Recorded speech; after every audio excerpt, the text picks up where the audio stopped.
আমি আপনাদের কাছে একটি কথা বলবো, আজকে আমরা এখানে এসেছি আমাদের প্রাণপ্রিয় নেত্রী দেশনেত্রী বেগম খালেদা জিয়ার জন্য দোয়া করতে।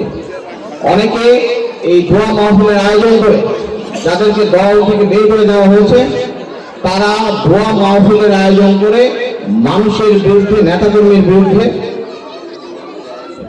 মিথ্যা এবং অপবাদমূলক কথা, সমালোচনামূলক কথাবার্তা বলেন। আমরা যে সময় স্বল্পতা আর আছে দোয়া মাহফিল, আমরা সেই দিকে যাচ্ছি না।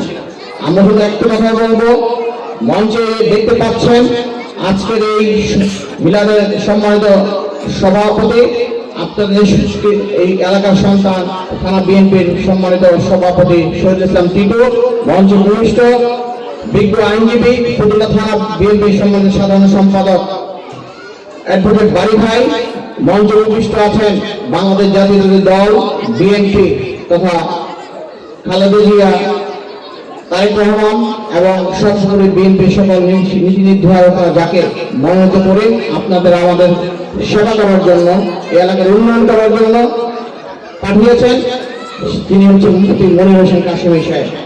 এবং আমাদের মৌলানা ফরিদুর সাহেব একটা কথা বলেছেন, আইনি জটিলতার কারণে উনি গত 18 বছর সালেও ধানের শীষে নিয়ে নির্বাচন করেছেন। আইনি জটিলতার কারণে এবার উনি খেজুর গাছ নিয়ে করতেছেন। খেজুর গাছ, ধানের শীষ, খালেদা জিয়া, তারেক রহমান, জিয়াউর রহমান, জিয়া পরিবার, বিএনপি সকল কিছু একই সূত্রে দেখা।